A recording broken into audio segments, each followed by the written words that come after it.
Gracias por estar aquí. Ya estamos en nuestra última clase, la clase 4 del Reino de Dios en nuestra vida diaria. Entonces hemos tenido un largo recorrido. En la clase uno estuvimos viendo el Reino de Dios en el Antiguo Testamento.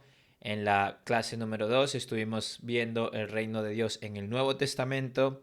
En la última clase estuvimos viendo la relación que tiene el Reino de Dios y la Iglesia de Cristo. Y ahora que hemos un poco establecido ya todo el fundamento bíblico, ¿no? Desde una perspectiva global de la Biblia, ahora vamos a adentrarnos un poco a qué tiene que ver esto del reino de Dios en nuestra vida diaria, ¿no? O mejor dicho, el reinado de Dios en nuestra vida diaria.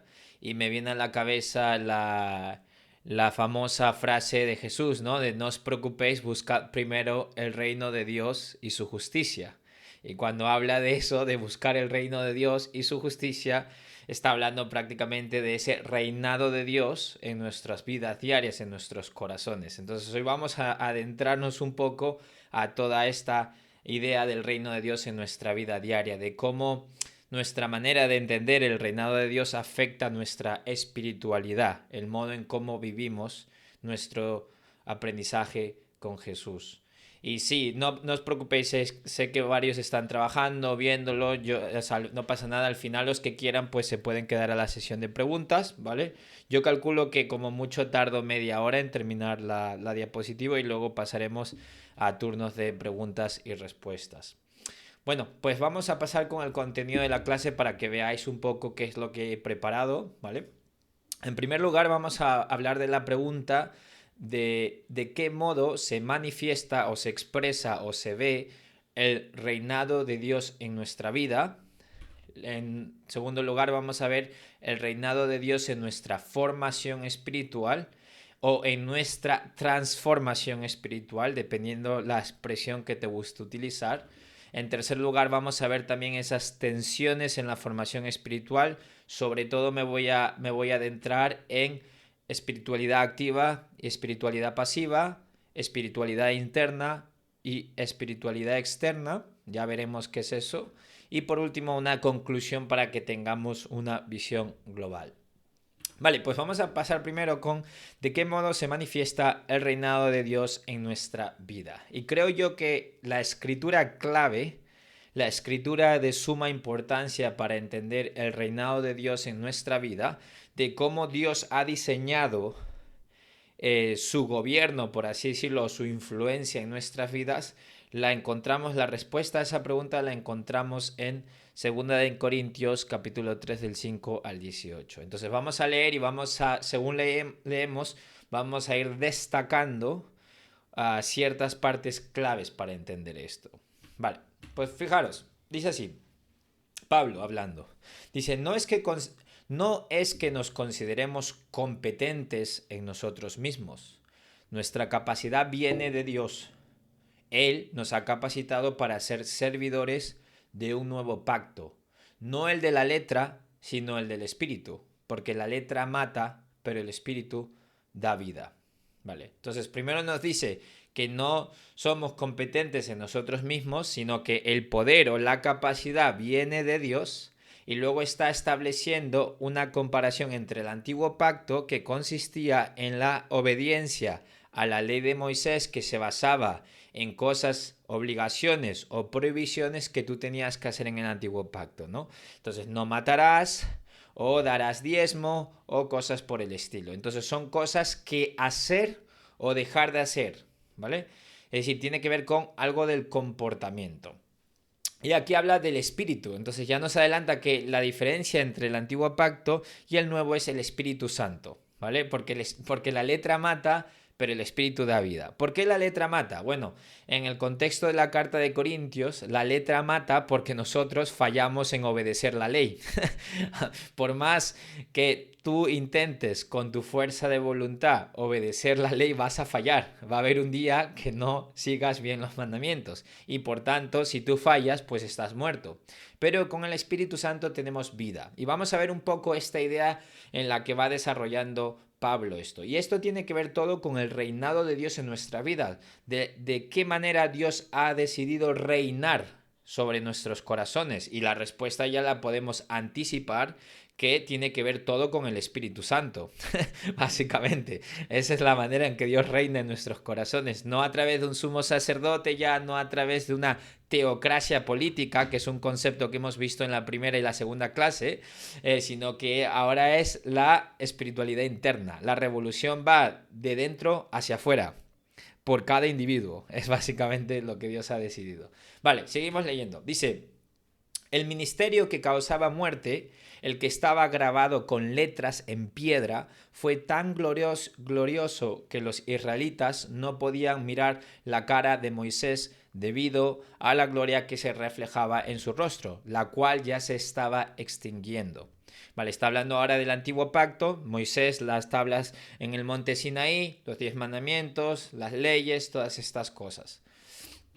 Luego nos dice, pues bien, si aquel ministerio o aquel tipo de relación entre Dios y su pueblo fue así, ¿no será todavía glorioso el ministerio del Espíritu? Si es glorioso el ministerio que trae condenación, es decir, el antiguo pacto, ¿cuánto más glorioso será el ministerio que trae la justicia? Y ministerio puede sonar una palabra confusa aquí, pero pensar más bien en el tipo de relación en el antiguo pacto y el tipo de relación que tenemos con Dios en el nuevo pacto, ¿vale? Esto, el ministerio puede sonar un poco... Tampoco me quiero centrar en cada análisis lingüístico de este pasaje, la idea es tener una foto completa de la insistencia que Pablo hace sobre el rol del Espíritu Santo en cómo Dios reina en nuestros corazones. Ese es el punto principal aquí.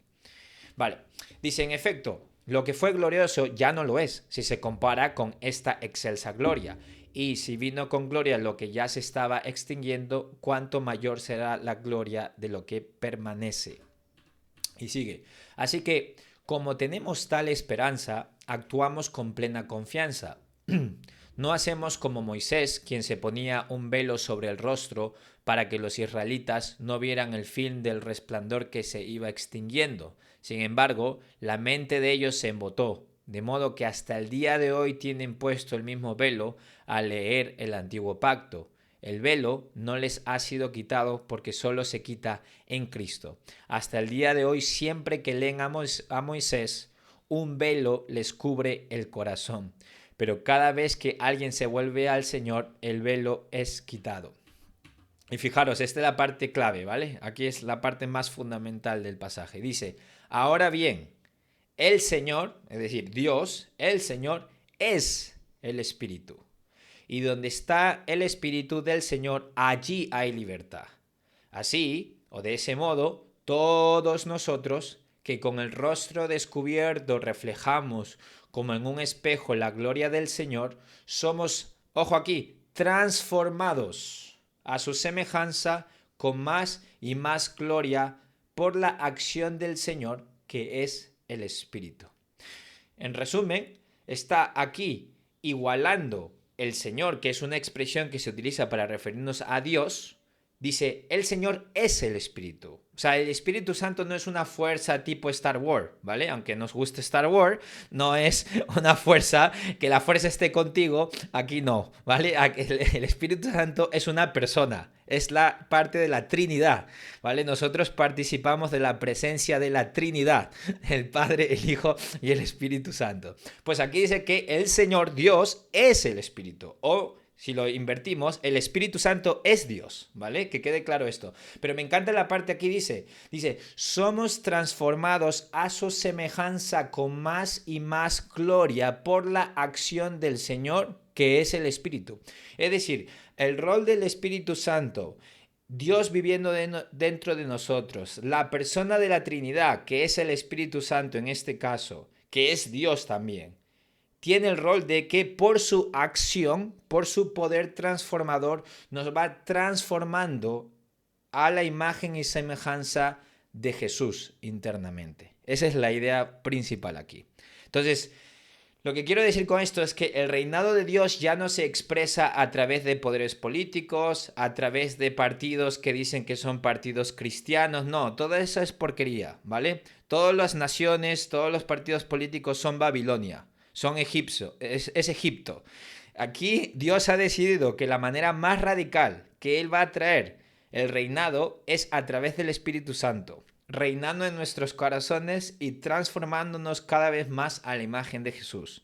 Esto quiere decir que el mayor problema que tiene el mundo y la mayor necesidad que tiene el mundo, nuestra familia y todas las personas es que nos parezcamos más a Jesús. Ojo, repito, la mayor necesidad que tiene tu esposo, tu esposa, tus hijos, tus hermanos, tus padres, la mayor necesidad espiritual que tiene el mundo es que tú te vuelvas más como Jesús. Esa es la mayor necesidad que tiene el mundo. A través de la acción del Espíritu Santo. Eso es lo que está enseñando Pablo ahí. Entonces, ese es el modo en cómo hoy podemos, cuando dice la Biblia, buscar el reino de Dios y su justicia, es básicamente vivir en armonía con la voluntad del Espíritu Santo en nuestra vida.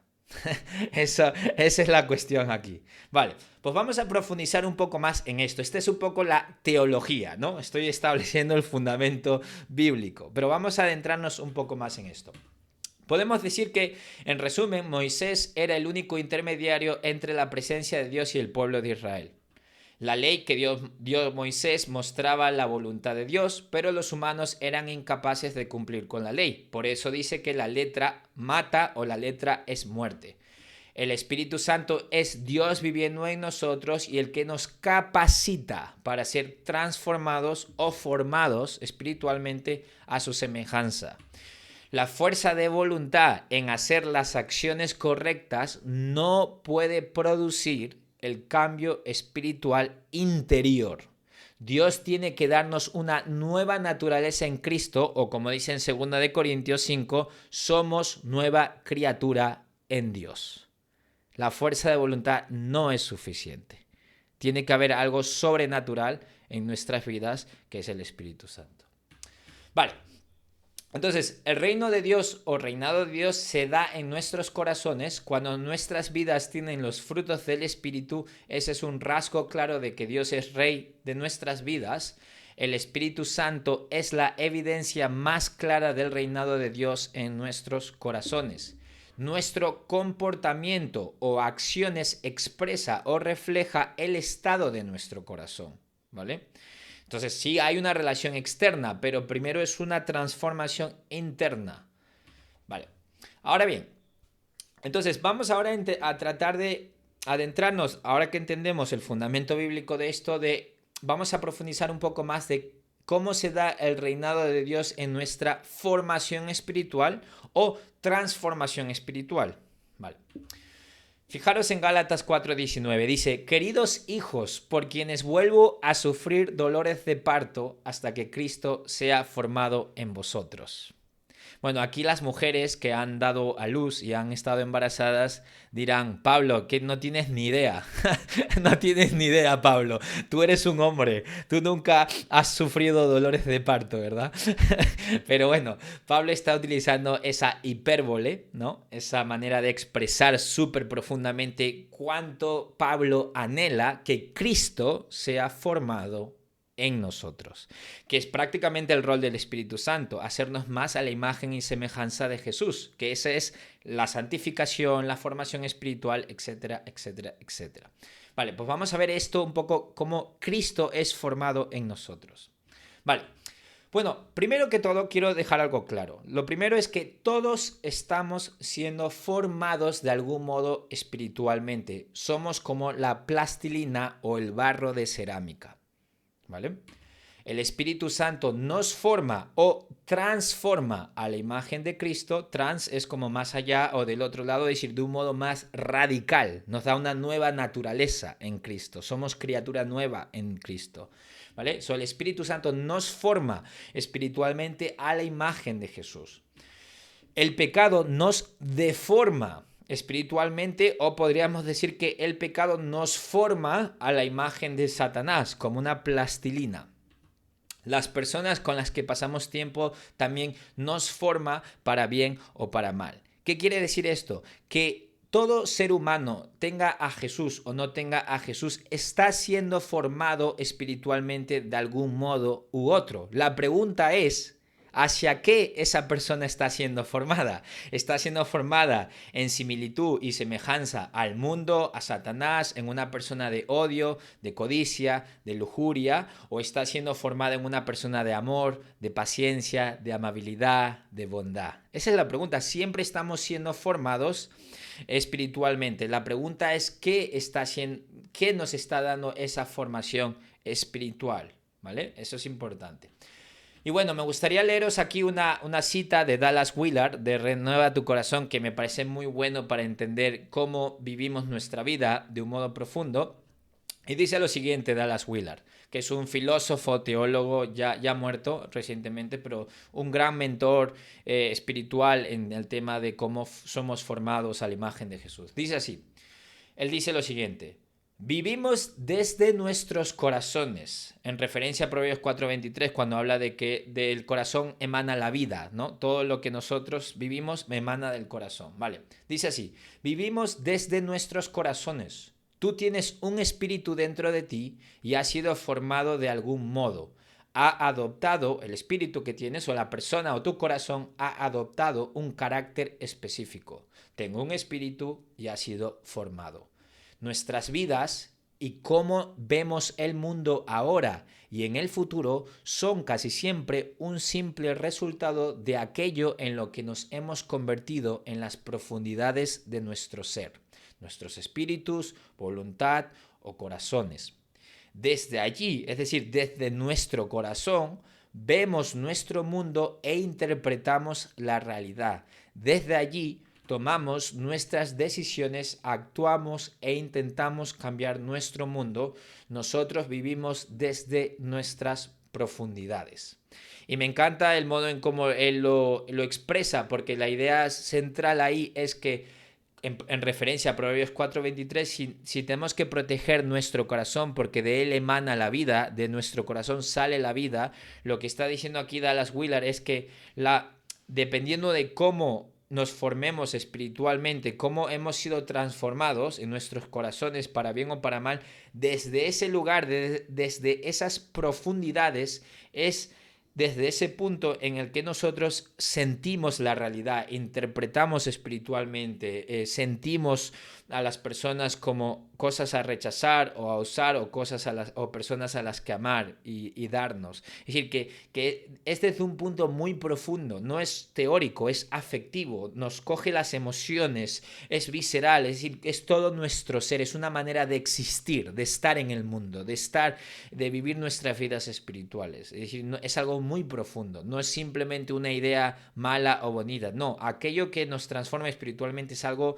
desde las profundidades de nuestro ser. Ahí es donde hay que llegar y ahí es donde el Espíritu Santo llega.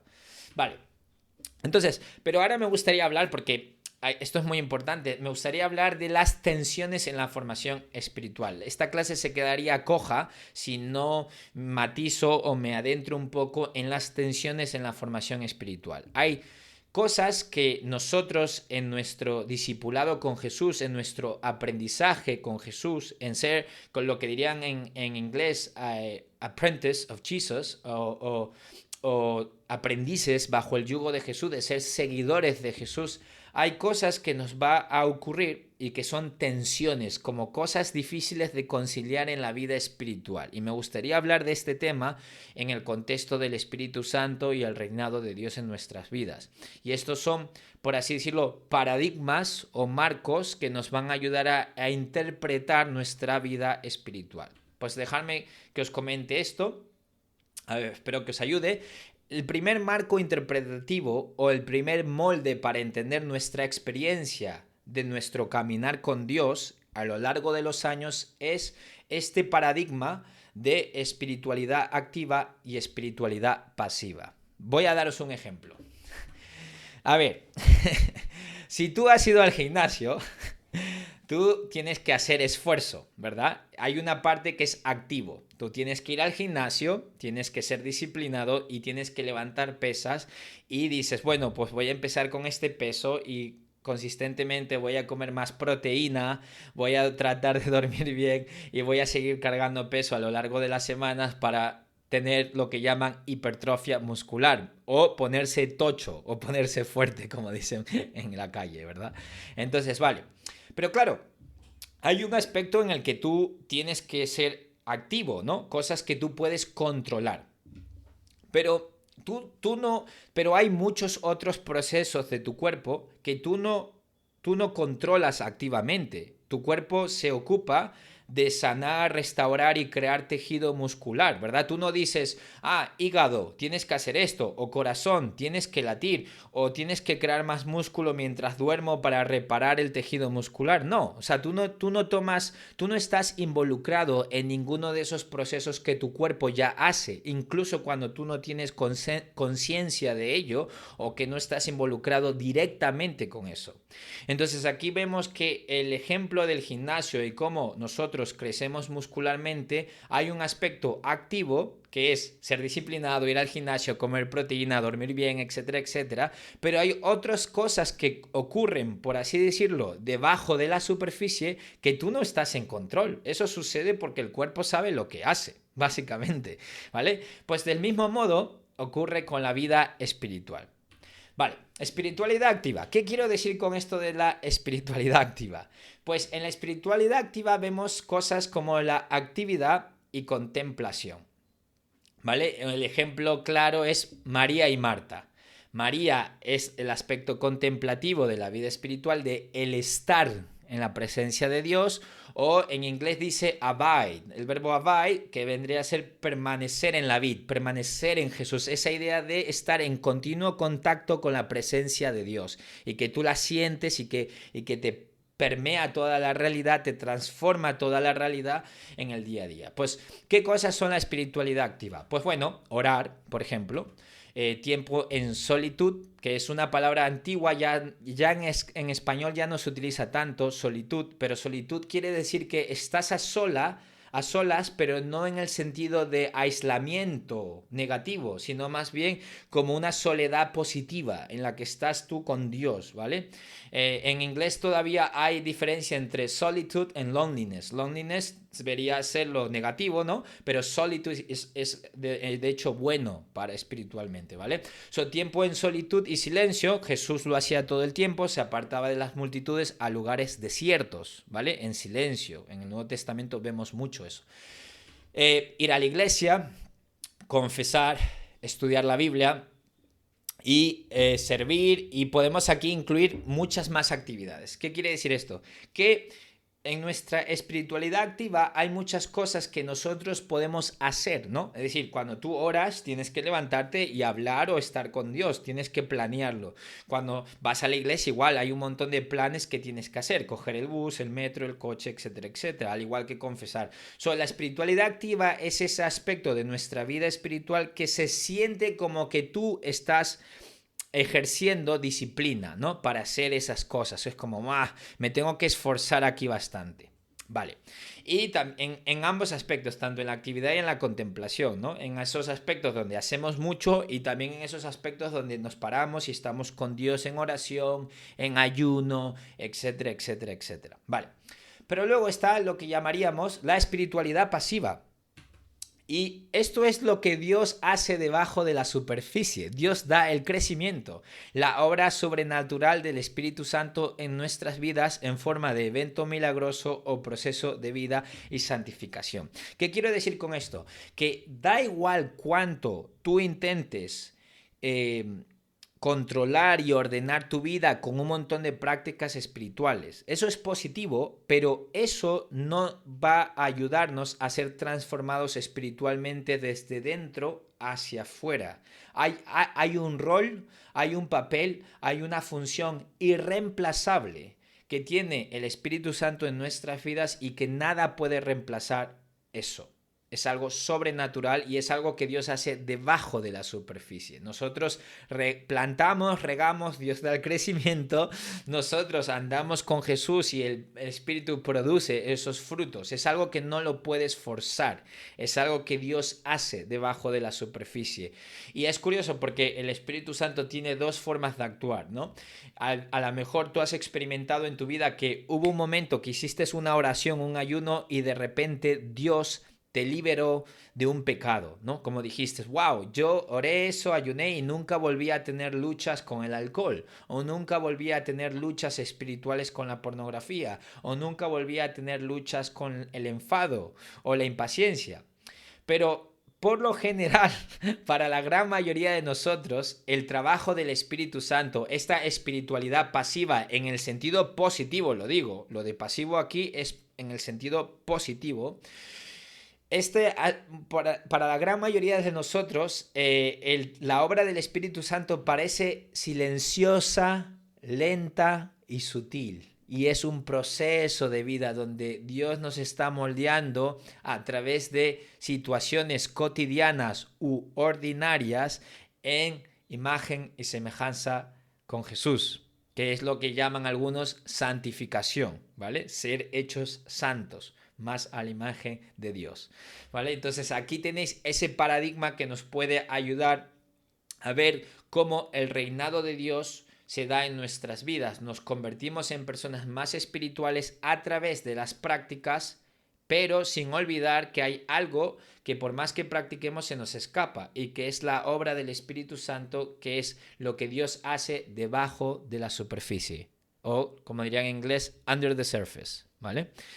Ok, entonces la armonía entre estas dos tensiones de actividad, o sea, de lo que hacemos nosotros y lo que hace Dios. Vale, pues básicamente la espiritualidad activa es nuestra parte, es aquello que depende de nosotros. Tenemos que ser disciplinados para estudiar la palabra, para orar, para ayunar, para congregarnos, etcétera, etcétera, etcétera. La espiritualidad pasiva es la parte de Dios, es la transformación que Dios hace debajo de esas prácticas o a través de esas prácticas y que depende de su Espíritu Santo. Ok, el otro paradigma del cual me gustaría hablar es el tema de la espiritualidad interna y la espiritualidad externa. Y con esto me gustaría daros un ejemplo que me pasó a mí. Yo hace mucho tiempo vivía en Lavapiés, que está en Madrid, como a 15 minutos de Sol, ¿vale? Madrid Centro. Y una vez fui a uno de estos restaurantes de kebab, ya no como ahí, ¿verdad? Ya estoy mayor, ya no puedo hacer eso. Pero una vez fui a uno de estos de kebab y me pedí un pollo frito de estos, ¿vale? Y se veía genial, el pollo frito, wow, increíble, tal y cual y cual. Y lo pedí para llevar, entonces me fui al piso de Philippe, porque yo vivía en ese entonces allí, todo el mundo ha vivido en el piso de Philippe, entonces yo vivía ahí. Y empecé a comer el pollo. Y de repente, a pesar de que el pollo externamente se veía increíble, cuando probé el pollo, dije, este pollo está podrido, está malogrado, esto no está bien. Y tú dices, ¿cómo sabes eso, Carlos? Porque yo soy experto en carnes y en pollos. Y sí, yo he comido, yo no sé cuántos pollos me habré comido en mi vida, ¿verdad? Entonces, lo que quiero decir es que por fuera se veía genial, pero por dentro estaba podrido, estaba malo. Y esto es un poco similar a la tensión que debemos ver en la espiritualidad interna y espiritualidad externa. Fijaros en estas escrituras muy potentes en Mateo 23 cuando Jesús está hablando sobre los fariseos y escribas. Dice, «Ay de vosotros, maestros de la ley y fariseos hipócritas, limpiáis el exterior del vaso y del plato, pero por dentro estáis llenos de robo y de desenfreno. Fariseo ciego, limpia primero por dentro el vaso y el plato, y así quedará limpio también por fuera. Ay de vosotros, maestros de la ley, fariseos hipócritas, que sois como sepulcros blanqueados. Por fuera lucen hermosos, pero por dentro están llenos de huesos de muertos y de podredumbre. Así también vosotros por fuera dais la impresión de ser justos. Atención aquí, parte clave. Así también vosotros por fuera dais la impresión de ser justos, pero por dentro estáis llenos de hipocresía y maldad. Tremendo. Entonces aquí ves esa idea de la espiritualidad externa y la espiritualidad interna, ¿verdad? Los fariseos por fuera, la espiritualidad externa de los fariseos daba la impresión de que estaba bien, pero la espiritualidad interna de los fariseos estaba llena de hipocresía y maldad. Entonces vamos a hablar de un poco de esto. ¿Qué ocurre con esto de la espiritualidad externa e interna? Fijaros, me gustaría hablar de la lógica de la obligación y de la lógica del amor, para entender esto de la espiritualidad externa y la espiritualidad interna. Bien, la lógica de la obligación es lo siguiente. La lógica de la obligación es hacer o no hacer, obsesión con el comportamiento, lo que importa es lo que haces, no lo que eres. La espiritualidad es legalista, ¿vale? Se convierte en una espiritualidad legalista, ¿no? Personas que están completamente obsesionadas con que todas las personas cambien su comportamiento inmediatamente, pero por dentro no hay una persona de amor, de paciencia, de amabilidad. Es decir, es como que hay mucho performance, ¿no? O actuación, o hechos, o actos, pero luego internamente tú no notas una persona de Jesús, tú no notas una persona que ha estado siguiendo a Jesús, o sea, no notas esa paz, esa amabilidad, ese amor, ¿vale? Entonces, cuidado aquí, podemos confundir nuestra espiritualidad y lo que el Espíritu Santo hace en nuestras vidas, reinando en nuestros corazones, pero no lo confundamos con una espiritualidad que es solamente externa, porque entonces caeríamos en esta lógica de la obligación.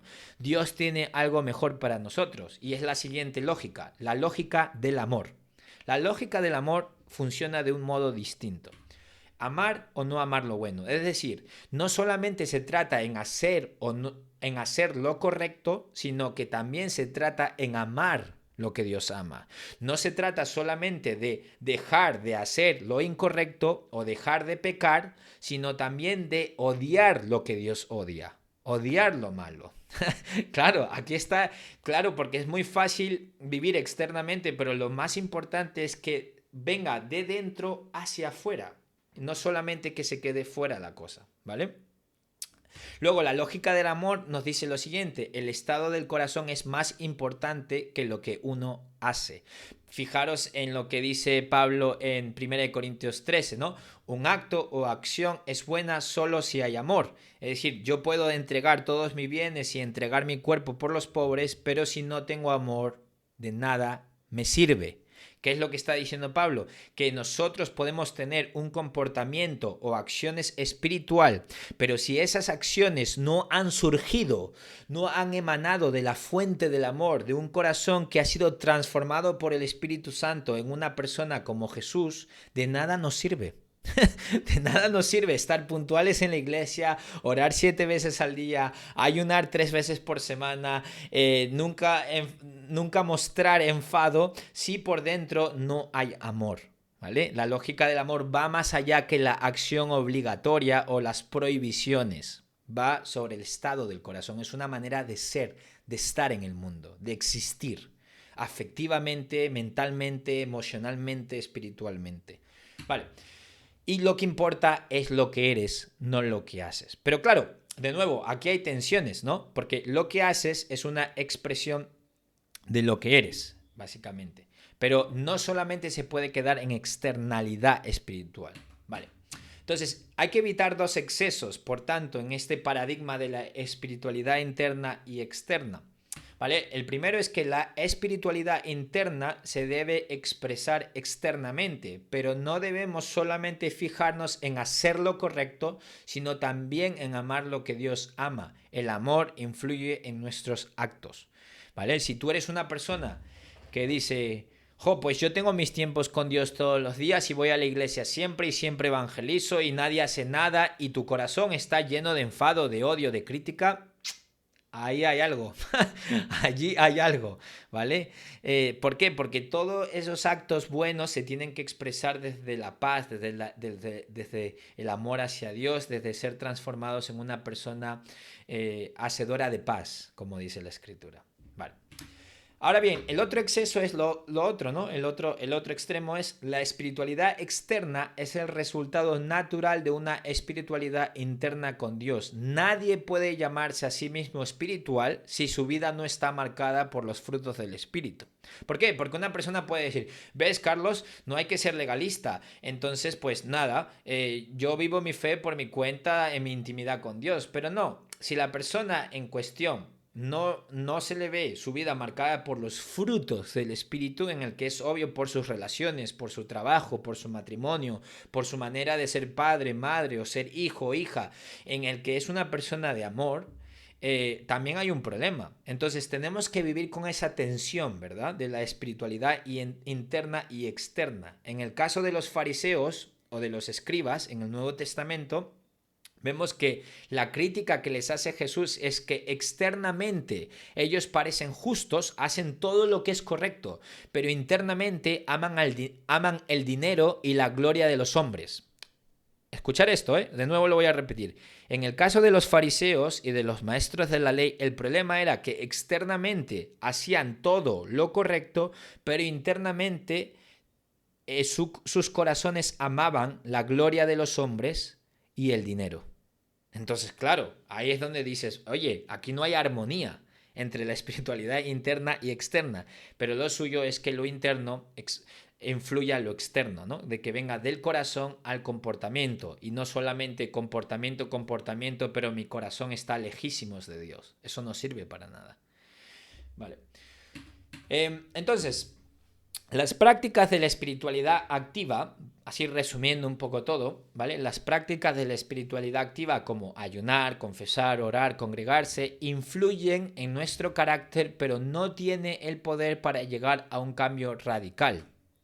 Por ello, siempre necesitamos hacer por nuestra parte todo lo que esté a nuestro alcance, pero no debemos olvidar que la espiritualidad interna y lo que Dios hace debajo de la superficie, que es lo que hemos llamado la espiritualidad pasiva, es lo más importante.